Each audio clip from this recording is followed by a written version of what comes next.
Pada hari ini, Presiden terpilih Prabowo Subianto memanggil sejumlah tokoh untuk mengisi jabatan menteri, wakil menteri, hingga kepala badan untuk kabinetnya.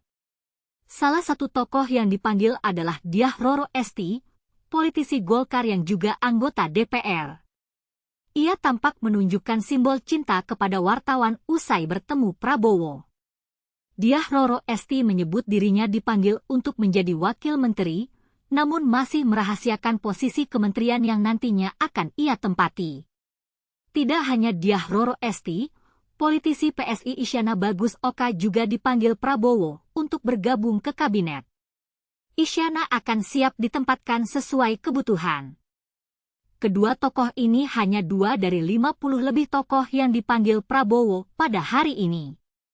Menurut Ketua Harian Gerindra, Sufmi Dasko Ahmad, Prabowo memanggil calon menteri, wakil menteri, hingga kepala badan dari kalangan profesional. Termasuk usulan dari partai politik yang memberi nama kalangan profesional. Banyak dari profesional, jadi memang usulan dari parpol, baik menteri maupun kepala badan maupun wamen, itu lebih banyak dari profesional, kata Dasko. Dasko juga mengatakan bahwa akan terdapat 1 kementerian lebih dari 1 wakil menteri. Nama-nama yang dipanggil Prabowo pada hari ini mencapai 50 lebih tokoh. Hari ini kita ada mengundang calon-calon wamen dan calon-calon kepala badan. Jadi, kalau dilihat nanti agak banyak, itu dari calon-calon wamen dan calon-calon kepala badan yang kemudian dinominasikan untuk nanti kemudian diambil pertimbangan oleh Pak Prabowo, ujarnya.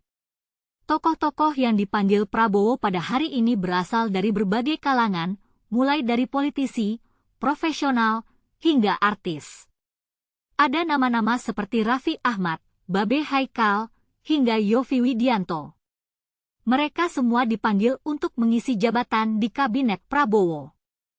Pertanyaan yang muncul adalah, siapa yang akan dipilih Prabowo untuk menjadi menteri, wakil menteri, hingga kepala badan?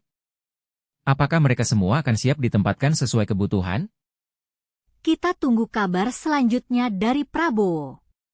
Namun, yang pasti, Prabowo sedang mempersiapkan kabinetnya untuk memimpin Indonesia ke depan. Ia memanggil tokoh-tokoh yang berkompeten dan profesional untuk membantu memimpin negeri ini. Kita berharap bahwa kabinet Prabowo akan membawa perubahan yang baik bagi Indonesia.